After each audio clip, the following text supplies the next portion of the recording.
no dejan de sorprendernos por lo mediocres, mal hechos, improvisados que son.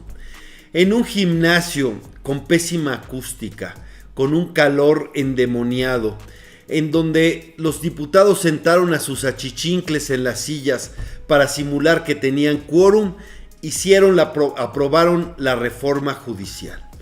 La verdad es que de alguna manera es congruente, porque la reforma en sí misma también está hecha con las patas.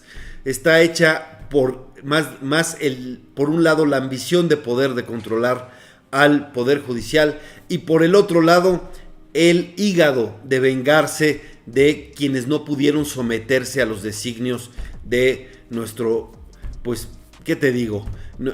El líder supremo, el gran gurú, el monarca, no sé, pero las locuras del emperador nos están costando carísimas. Y en la Cámara de Diputados lo presenciamos, pasando por encima de todos los procesos parlamentarios. No pudieron discutir, y peor aún, los diputados actuales, no todos, por supuesto, porque la oposición no quiso entrar en ese juego, pero los diputados oficialistas, que además conforman una mayoría espuria, porque no corresponde a lo que decidió el pueblo de México, lo que decidieron los ciudadanos. Los ciudadanos les dieron el 54% de los votos y les asignaron el 73% de los escaños. Y entonces eso es profundamente, es una distorsión de lo que es nuestro país. Pero bueno, con ese regalo que le dio el Tribunal Electoral, a cambio de que en ese mismo reforma constitucional les alargaron el plazo por 3 años. Es decir, ahora van a acabar hasta 2027. Fue un burdo soborno. Bueno, pues ahí, en esa lógica, ¿cuál es su prisa? ¿Por qué ni siquiera aceptaron asumir su responsabilidad de conocer el tema, hablar con los interesados, procesarlo y dictaminar ellos? Aceptaron que la legislatura pasada les hicieran la chamba. ¿Y por qué? Porque tienen mucha prisa. ¿Y cuál es la prisa? ¿Por qué una reforma que va a cambiar el rostro del régimen político tiene que hacerse fast track y sobre las rodillas? ¿Por qué? Solo dan una razón. Porque el presidente ya se va. Y le quieren dar ese regalo al presidente. Que no se vaya el presidente sin la cabeza de Norma Piña en su mano. Esa es la razón de Estado. Y para hacer eso hacen despropósito tras despropósito, porque las consecuencias van a ser gravísimas. Ya lo han dicho de mil maneras. Por supuesto, empresarios, organismos, barras de abogados, universidades, etcétera, lo han dicho que esto es un desastre, ¿no? Porque la reforma rompería con la certeza jurídica. Y además, por eso mismo, dice uno, es que dirán, lo hicieron en un gimnasio en la Magdalena Michuca porque les tomaron el Congreso, les tomaron San Lázaro. Es cierto, los madrugaron, es cierto.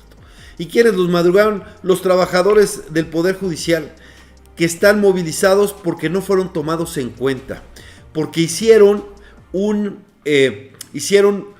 foros de oídos sordos, en donde fingieron que los escuchaban, pero ya estaba todo decidido y simplemente en realidad los ignoraron. Y ellos están jugando todo, se están jugando sus derechos laborales, sus prestaciones. En primer lugar, porque se roban el fideicomiso famoso que fondea sus prestaciones, sus ahorros, sus liquidaciones a ellos. Se los están robando.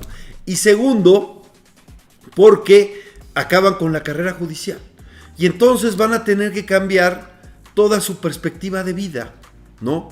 Magistrados y jueces, o quienes aspiren a hacerlo y que están ahí trabajando en los juzgados para ascender, tendrán que cambiar su perspectiva de vida por eso. Y por lo mismo, pues están movilizados los trabajadores del Poder Judicial, y lo que han recibido es una bola de calumnias, mentiras, etc. Los trabajadores del Poder Judicial entienden, y cuando digo mentiras es que los culpan de todos los problemas de la impartición de justicia en México. pero gran parte de esos problemas están en las fiscalías. Ahí se queda más del 90% de las denuncias. Muchísimas no se hacen precisamente por lo lento que es, pero más del 90% de las denuncias de las fiscalías ahí se quedan, ¿no? Y gran parte de los problemas de la gente se dan en el fuero común, serían los juzgados locales. Muy pocos llegan al federal, pero lo que buscan es el control absolutamente del Poder Judicial. Y por eso también, porque los estudiantes, muchos de ellos quieren tener la posibilidad de hacer carrera judicial, y para hacerla quieren hacerlo con sus conocimientos, con su preparación, y no tener que afiliarse a un partido político, trabajar con un partido político, o ser un personero de poderes fácticos, o ser un personero de crimen organizado, que son los que se van a meter a una elección que es absurda, porque tú lo que quieres con un juez es que se cumpla la ley, no que sea popular y no que le sirva a quienes financiaron sus campañas. Que por cierto, hay un par de ministras que nombró el presidente que ya están en campaña anticipada, que son Lenia Batres y Loretta Ortiz, ya pidiendo prácticamente el voto y asumiéndose como promotoras de Morena.